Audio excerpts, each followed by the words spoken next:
We are live. Welcome everyone back to Evangelize LA. Um, I am Chris Plants. I'm here with Father Tim Grumbach and not our guest because he is going to be a regular. I'm going to force him to be a regular. Soli Ghandhi, who is my colleague at St. Monica Academy, and I invited him on today because we had in services this week, and he gave a presentation on beauty. And so I was like, man, we got to get that on the live stream and talk about beauty, why beauty is important, and try to, mix in why beauty is important, especially for Catholics in Los Angeles. And so, believe it or not, beauty, the topic of beauty, is a bit complex, actually. There are a lot of opinions about it. And so, what I thought we'd do is have Soli go ahead and just talk about it, talk about his presentation, sort of boil down an hour lecture into, whatever. No problem. Minutes. And then, easy, which you already boiled it down, all your research down into an hour, let alone 10 minutes. But first of all, before we begin, Father Tim, how's everything going over at Alamany? It's going great. I love that we're going to be talking about how beauty is important for Catholic Angelenos, especially because that's really one of the goals that I have at Alamany. But first, we have to invite the students into the story of the beauty of the Catholic faith, and then we're going to be able to transform the chapel. And so by transforming the exterior, really transforming the interior lives of these kids. And so that's the hope. And so we're getting ready to head out on our first retreat in a couple weeks, hopefully. And I just can't wait to introduce them into the story of all that beauty. So excited to be back on the channel again right now. So yeah, cool, awesome, great to be back. I know this week has been hectic. We haven't been able to live stream as much, at least I haven't. But it was good. It's good to be back on and connecting with everyone. All right, Soli, go ahead and take it away, and we'll just chime in and chat and open it up for discussion as you go. All right, sure. Well, the focus of my talk was not to explore different ideas of beauty, because that's just a labyrinth of different competing ideas. I wanted to just focus on what a Catholic idea of beauty was, and to try to explore that through the philosophy of St. Thomas Aquinas, of course. So to start my talk, I tried to establish what a theory of beauty would be if St. Thomas Aquinas had one. Now, he didn't write about beauty very much at all. In the entirety of the Summa, he has two different statements about beauty in the whole darn thing. Two very tiny statements that you have to pore over to try to find this. But those two statements seem to suggest that beauty is one of the transcendentals. And if beauty is one of the transcendentals, then we actually do know quite a bit about what Thomas Aquinas would say of it. And so for my talk, I tried to explain that deep philosophy of the transcendentals, and I certainly don't have time here, but I will say the highlight. The highlight of it is this: the good is the perfection of the will, and the true is the perfection of the intellect. And the will and the intellect, those are overlapping but different aspects of what a person is. Beauty seems to be kind of between the two. It seems to be a little bit of a mix of will and intellect. So with the good, you are desiring something, and with the true, you are knowing something. But with the beautiful, you are delighting in something. And St. Thomas Aquinas says that beauty adds a cognitive element to the good. So it involves more of the intellect than just the apprehension of the good involves. And it involves just a little bit more will than the apprehension of the true involves, because you're actually delighting in what you're contemplating rather than just attempting to know it as it really is. So beauty as a transcendental occupies a kind of a middle ground between the good and the true, which certainly goes a long way in explaining how we feel about it. When we find things beautiful, we tend to immediately realize that they're good. And when we find things beautiful, we tend to want to know everything we can about them to try to know the truth of a thing almost immediately.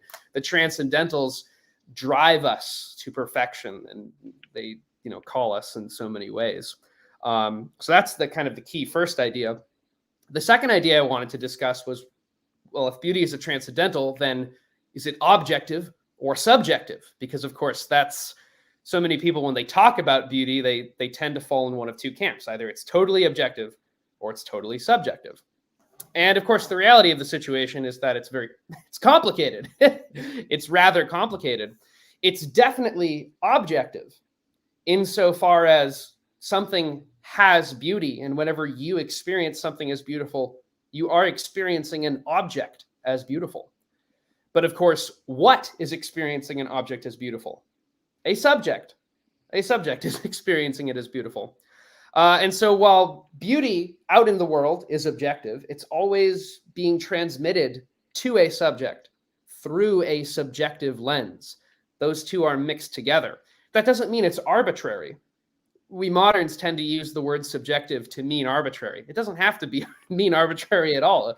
A subject is an actually existing person. And some kind of general evidence that we can think of, I think, makes that pretty clear. While, there are objective facts about beauty. For instance, we like symmetry. If something is symmetrical except in one tiny part, it looks awful. If we play a scale and then play the wrong note at the end of the scale, it sounds awful. So there's an objective sense in which, things we hear and things we see are beautiful. There's an accepted canon of great works that is pretty rock solid. Nobody seriously pretends that Mozart's first symphony is as good as his last. His last is better. We know that. But on the flip side, again, we can't prove that something is more beautiful than another. You can't assign numbers to it. You can't, dole out beauty points to different art objects and rank them all perfectly. And there are actual differences between how people perceive beauty. There are differences in the ability of people's ears. There's differences in the abilities of people's eyes. We have different cultural kind of pushes in certain directions. We're Westerners. We get Western art. If you show a Westerner a bunch of Indian art or Japanese art, they don't really know what they're looking at. They're just not actually in a place to appreciate what might be good about it. And Aquinas actually is ready for that. Aquinas talks about that in question 39 of the Summa, section 8, paragraph C. Aquinas says that there are three formal criteria of the beautiful, and that is integrity, proportion, and clarity. And that last one, clarity, it's also sometimes translated as claritas, or it's translated as radiance or clarity. The Latin word is claritas. And what that word means in the medieval context is the ability of a being to shine forth its own being to viewers. Yeah, so Soli, can you go through all three of them? Sure, yeah. Yeah. Absolutely. Okay, absolutely. So they're all different kinds of relationships or proportions or fractions. And you can't really ever think about them by themselves in the world, but that's okay. you can still try to understand them. So integrity is the proportion of a thing to itself, towards what it is supposed to be. Unity is another example. So integrity or unity, those would be the names. And that's something we intuitively know. If you look at a work of art and it seems like it's just kind of like a collage of different random elements and there's no sense to how it was put together, you don't like it. Or if you draw a circle and then you just barely don't finish drawing the circle, so there's like a little hole, then you want to fill in that circle. Or if there's a poem that has a consistent meter and then just doesn't use meter for one line, we don't like that. So, we want things to be unified and whole. The second one, proportion. I said they're all different kinds of proportion, and one of them is called proportion. It's very complicated. It's sometimes translated as consonance, sometimes translated as harmony.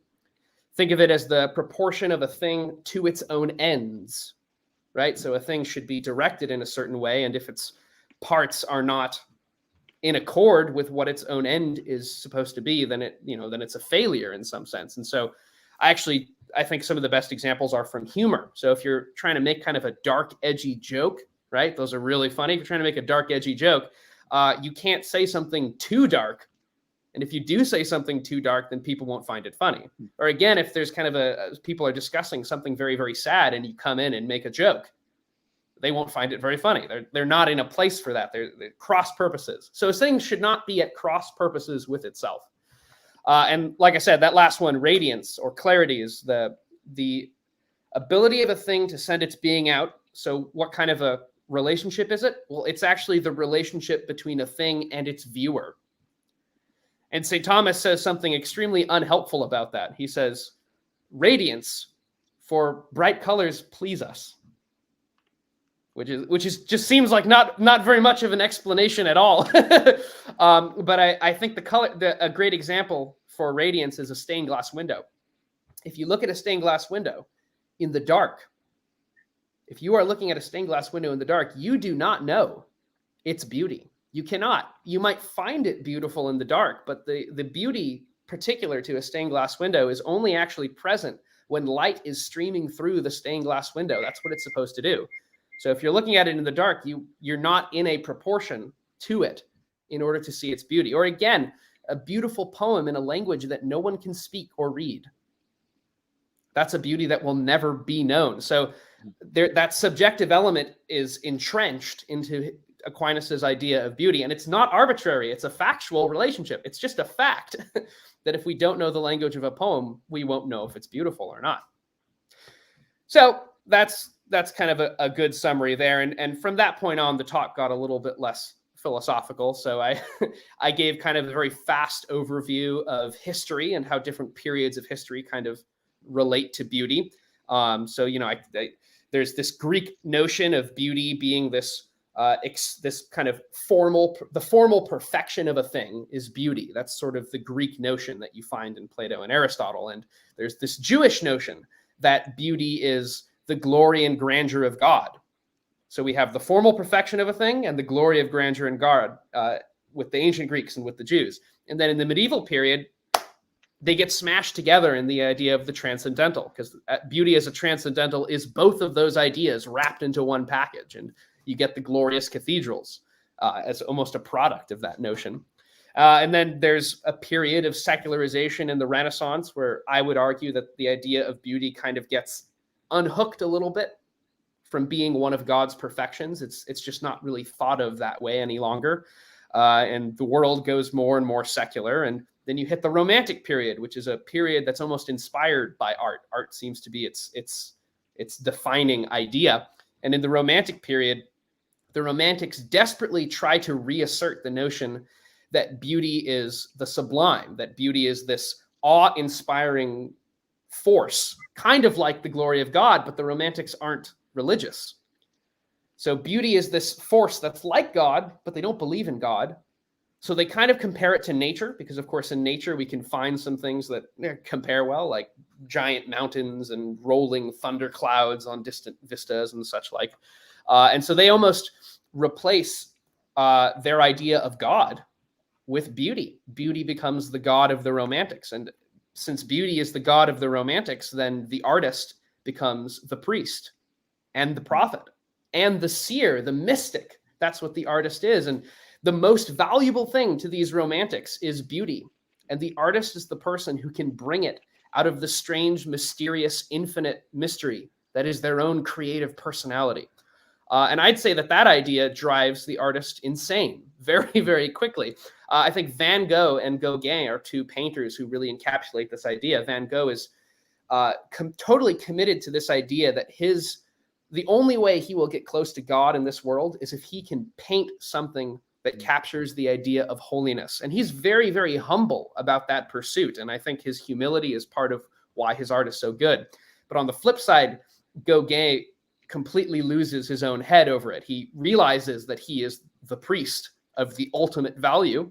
And so he envisions himself as God and as Christ. And he paints himself, in fact, as Christ all the time. And there's one very famous Gauguin where it's kind of him looking out, and he's got a halo painted above his head. And in his hand, the snake from the Garden of Good and Evil is like coiling around his hand. And in the background, behind his other hand, there are the fruit from the tree of the knowledge of good and evil. So can it get any more explicit than that? And then, of course, in modernity, everything goes crazy. And because the artist has gone insane, it's just a logical next step, I would say. Since the artist goes insane, they have to kind of come up with different ways to find meaning in art. And there's a whole modern art school where they try to purify art as much as they possibly can. And you end up with guys like Mondrian, who only ever paint red, blue, or yellow straight lines that are only ever at right angles to each other, because that's the most pure painting one can imagine. Go figure. And after I went through that, I kind of briefly, I'm no expert on this. My reading hasn't gone this far, but I tried to think about how teachers might incorporate beauty into, or how the notion of beauty should help a teacher. And I think the first thing is that as teachers, as Catholic teachers, we know that we need to form the conscience, which is that special faculty that recognizes good and evil. We know that we have to form the common sense or critical thinking, the intuitive faculty that recognizes truth and falsity. But there's a third one, which is taste, the intuitive faculty to recognize the beautiful and the ugly. And we need to form that as well. Almost obviously, it's obvious once you accept this idea of the transcendentals. But how does one do that? Well, like all the others, in whatever ways we can, we need to reinforce what is beautiful as beautiful. And we have to point out what is ugly as ugly. And the students have to know that. And at least at our school, we have a uniform policy. So one of the easiest ways to do that is to, encourage and teach our students to present themselves well while wearing the uniform. I think it's powerful to do that with schoolwork. Homework especially, should be neat and tidy. Notes should be neat and tidy and should be presented well. And even farther than that, I think beauty is often one of the best witnesses to the Catholic faith in general. I think a lot of people love our school because there's an immediate atmosphere of beauty upon just watching students interacting with each other or students interacting with teachers. You see the camaraderie, you see the love. It's all seen, it's all through the eyes. It's an aesthetic realization. It just hits us immediately how good the atmosphere is. And that often convinces more people than argumentation to come to the faith. And just to kind of, end on a really high note, I briefly tried to mention Augustine and Bonaventure's sort of pious theology of beauty, because those were two thinkers who were very, very much motivated by beauty, that beauty meant so much to them. And I think they both riffed off the same idea, which is this idea that God is the only thing that is properly beautiful, which means all of creation, the beauty of creation is a participation or a likeness of God's beauty. And so they both take that idea and they have different ways of expressing it. Augustine says that when we see the beautiful, we experience longing, and that sense of longing that accompanies the experience of beauty is a direct memory or knowing of God himself. We recognize God's beauty in there, and that's why beauty fills us with longing and fills us with restlessness for our true home, for the forgotten country that we no longer know about. And so beauty is our memory of God almost. And Bonaventure, on the other hand, riffing on the same idea, says that we need to grow eyes of faith as Catholics.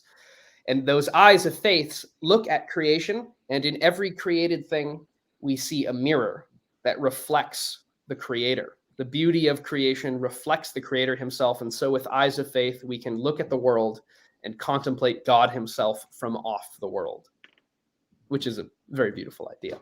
So that's pretty much it. That's the summary. That was good. I can't believe you just did that. That was awesome. That was great. Father Tim, what are your thoughts?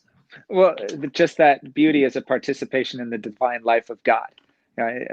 That's what I read right out of Aquinas, is probably one of the two very minor mentions of the beautiful that Thomas makes that you were probably referencing.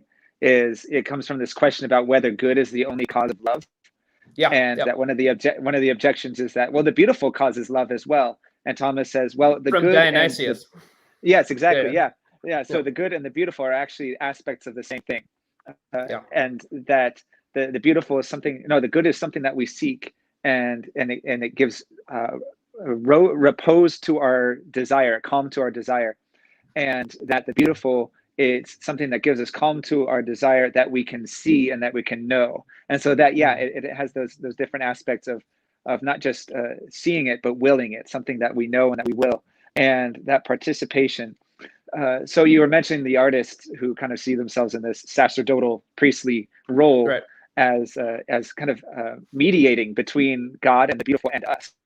And that made me think of C.S. Lewis's The Great Divorce, and one of the characters standing there at the gates of heaven, at the foothills of the entrance into heaven, and you have this artist character who sees the beauty of the everlasting hills and won't enter until he can paint it first.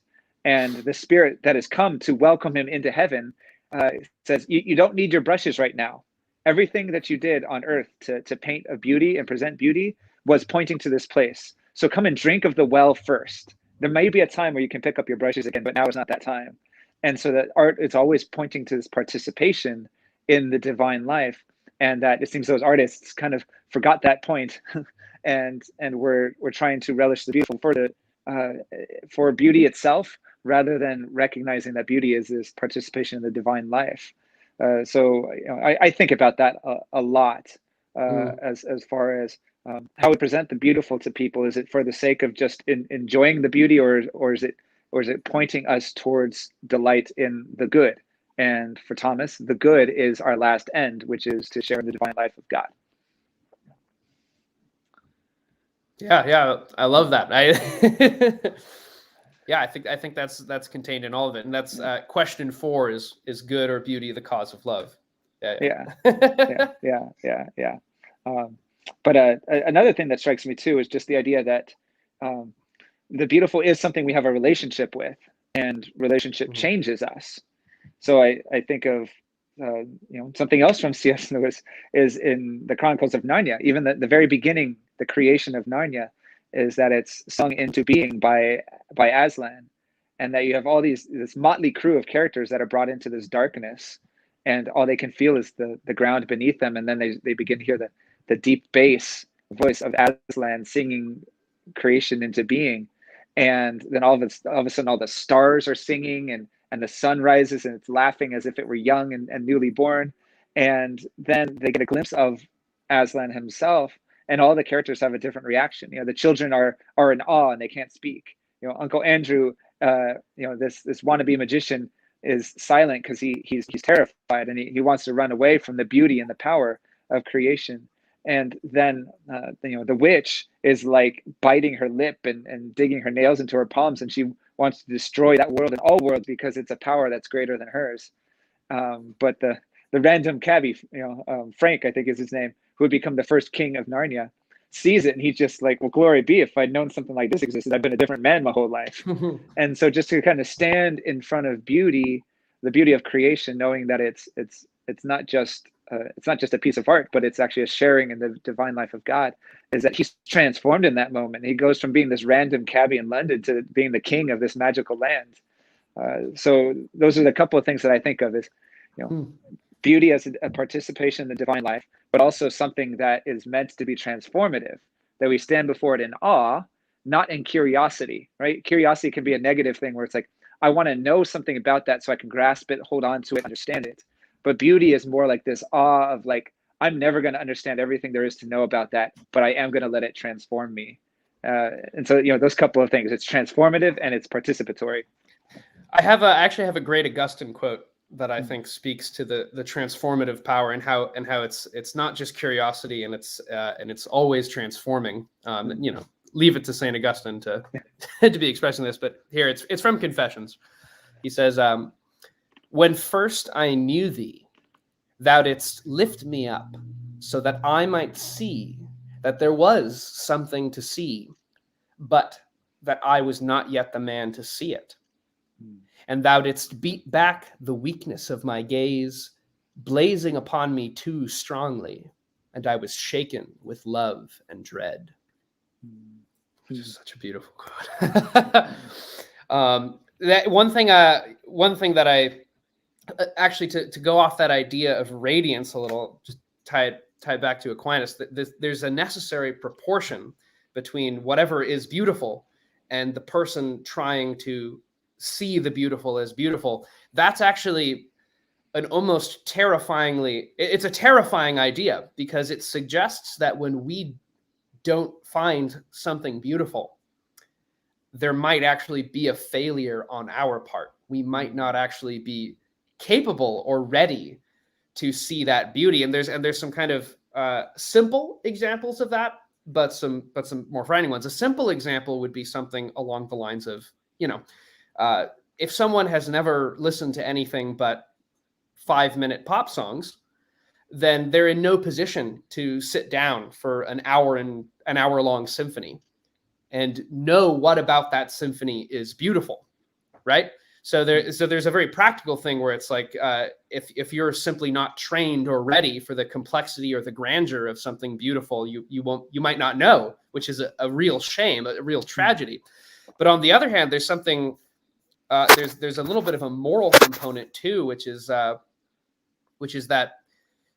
often really, really, truly beautiful things make us feel inadequate. Probably because we are. There's a very famous poem by Rainer Maria Rilke that captures this idea. It's called Archaic Torso of Apollo, and it's about the sculpture, which is it's a sculpture of Apollo, but it's broken, so it's just a torso that you can see that's sort of coming out of the rock. And upon looking at it, Rainer Maria Rilke says, it's in translation, so you have to bear with there. But as he's staring at it, he says, let me see. Where? How should I say this? There it is. For here, standing in front of the sculpture, for here, there is no place that does not see you. You must change your life. And so when witnessing grand beauty, and when realizing how glorious it is, it all of a sudden brings our inadequacies into the picture. And I think that's something that Augustine felt very strongly especially when contemplating God or when contemplating the love of God. One of the first thoughts we have is, oh wow, if God is all that, what am I? What am I? And often, I think beauty, well, it's that idea of the sublime. Beauty can terrify as much as it can cause us to rest, which is challenging. And just like the creation of the world by Aslan is challenging to all of the different people who see it. Yeah. And because we can't grasp it, if we see something that truly beautiful, we realize we don't have control over it. And that might be one of the most terrifying things. And then, we're going through the Gospel of Mark this year in Sunday masses. And I think one of the most important themes in the Gospel of Mark is that you have to ask yourself the question of what's more terrifying than the uncontrollable, the one who controls the uncontrollable. And that's Jesus throughout the Gospel of Mark, is he's the one that controls the uncontrollable. And so to stand in front of beauty and not just be curious about it and try to grasp it and try to hold on to it, realize you can't, but that you witness something that is so beyond your grasp and your control that you just throw yourself into it, and in a certain sense, let yourself be controlled by it. Not in the sense of just utterly taken over by passion, right? Sure, right. But in the sense of like, I can't control this, but it's going to transform me. And so it's kind of standing in that terrifying place of, I am before the one who controls the uncontrollable. To stand before that kind of beauty, well, glory be. If I know something like this existed, I've been a different man my whole life, right? Yeah. Man, if only the Romantics were religious, they would have. Yeah. They would have really encountered the sublime. Yeah, Soli, what were some of the books that you recommended? I don't have the list here, but if some of our viewers want to learn more about it, sure. Let me pull it up real quick. Let me pull it up real quick. There we go. Here we go. I've got it. So the first thing, if you're curious about what Aquinas suggests about the transcendentals, and you want to really, go in a lot of detail on that, then it's hard to do better than a book called The Aesthetics of Thomas Aquinas by Umberto Eco. I had no idea Umberto Eco ever wrote about Thomas Aquinas, but he did, and he wrote this book, which is a very in-depth sort of analysis of all the text that Aquinas has, and analysis of how those terms are all used during the entire medieval period. So you've got a lot of detail to sift through there. For just other books about beauty or art from a Thomistic standpoint, the other standouts are Art and Scholasticism by Jacques Maritain. And I even prefer this to Art and Scholasticism, The Arts of the Beautiful by Etienne Gilson. So those are two standouts. If you're more interested in the art aspect rather than the beauty aspect, then Forms and Substances in the Arts by Etienne Gilson is another fantastic book. And if you're a little bit curious about what is that sort of imaginative spark, how would a Thomist try to grasp what that kind of creation process is like, then the lectures Creative Intuition in Art and Poetry by Jacques Maritain is fantastic. Besides those, so those are kind of the heavy philosophy ones. If you're more interested in sort of art and history, then you can't do better than The Use and Abuse of Art by historian Jacques Barzun. In fact, I think everyone should read that book. The Use and Abuse of Art by Jacques Barzun. It's 6 lectures and 6 chapters. It's not super heavy, and Jacques Barzun is just an unbelievably talented historian. So really, you should read as much Jacques Barzun as you can. I remember you telling me about something about that I was really impressed by. What was what's his general thesis in that? Well, he says that we have a problem in modern art, and the simple problem is that we don't have a style. There just isn't a single modern style of art. But he says that the reason we don't have a style is because our thinking is all convoluted and confused. So at the very beginning, he makes this incredibly simple point. Just simple point. He says, listen, today when people think about art, they usually say one of two things, and they usually say both of these things. They say, oh, well, anything is art. What if someone says something is art, then it's art. There's no point ranking art. All art is as meaningful as all other art. It's art. Come on, man. So that's one thing, right? Everything is art.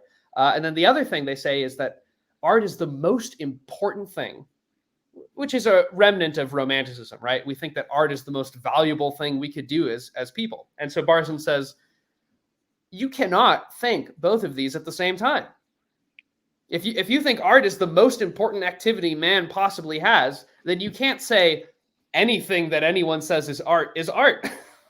Either if art cannot be meaningless and the most meaningful thing at the same time, that's just insanity. So that just the very first chapter of the book, he just lays that out, and it's true. But for the rest of the lectures, he tries to show you exactly where those two different ideas came from and why he thinks they're wrong. So I think that's super good. And just in general, some other books that kind of go through a history of art.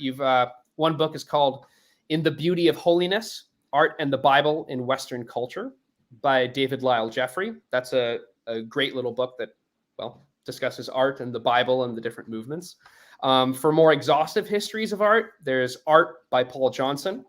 There's also The Story of Art by Gombrich.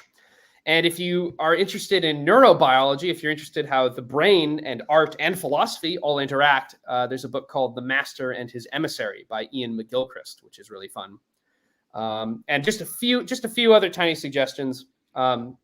Beauty, A Short Introduction by Roger Scruton is pretty darn good. It's a book that's literally about this tall and this thick. So it is a very short introduction by Sir Roger Scruton, who's an excellent philosopher. It's a remarkably dense book for how small it is, by the way. I was a little surprised when I read it.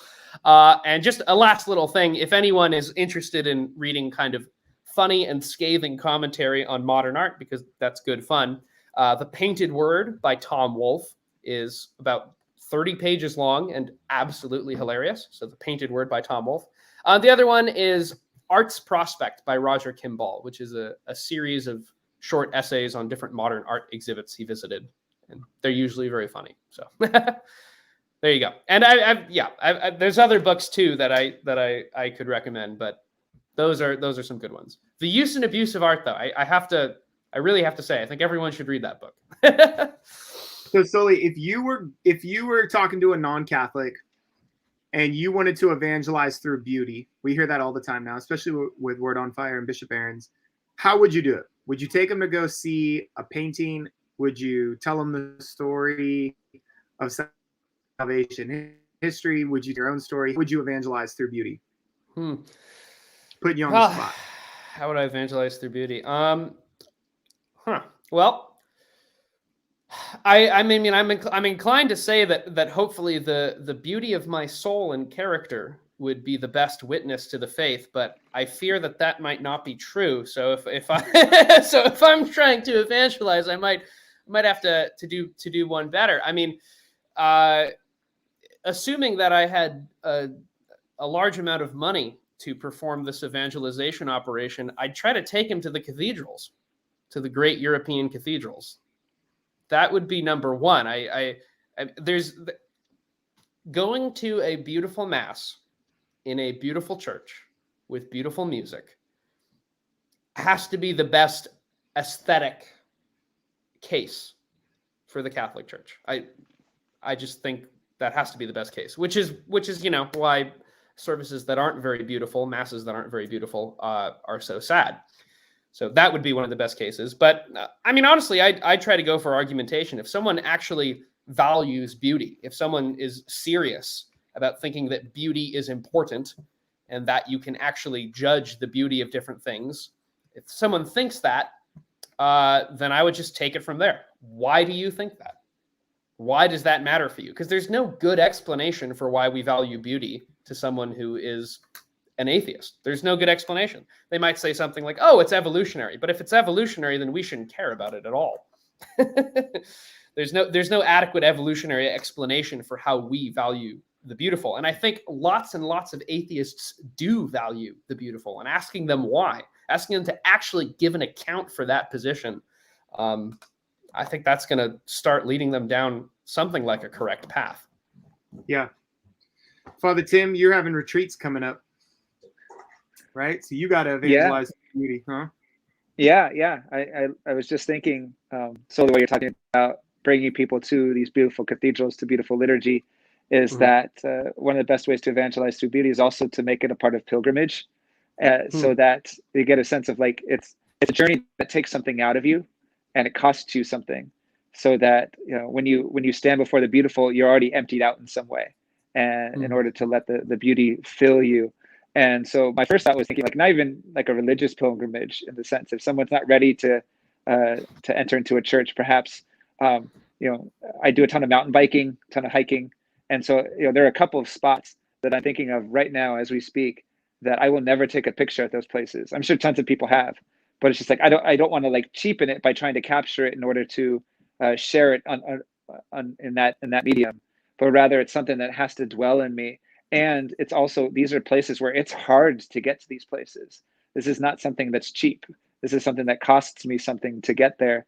The efforts, sometimes the loneliness it takes to get to those places, so that there's a certain emptying out that happens in order to be filled up by the beauty of these places. And so, and then when that can become a matter of pilgrimage to a holy site, to a cathedral, to a liturgy, then it's that much more profound a version of evangelization.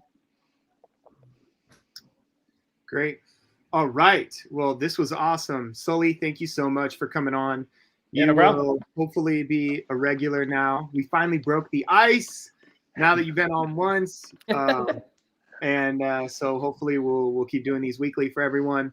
So Father Tim, how about you wrap us up maybe with a point to take away, something practical, and then or something to think about, because we are talking about a transcendental. So maybe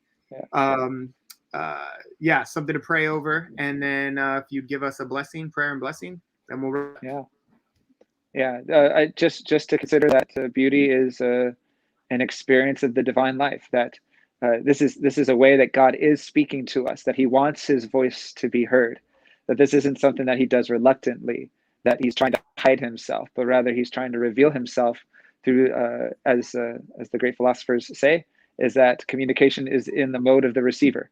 And God knows that our hearts are moved by beauty, that our hearts worship whatever is placed before them, and that God is in a certain risk, taking a certain risk to put the beauty of creation before us, that we might fall in love with creation, but rather just to know that it's always pointing back to the Creator. So let our adoring and worshiping hearts see beyond the physical creation into the hands and the heart of the artist himself. And so may Almighty God bless you all, the Father, the Son, and the Holy Spirit. Amen. Amen. Thanks, everyone.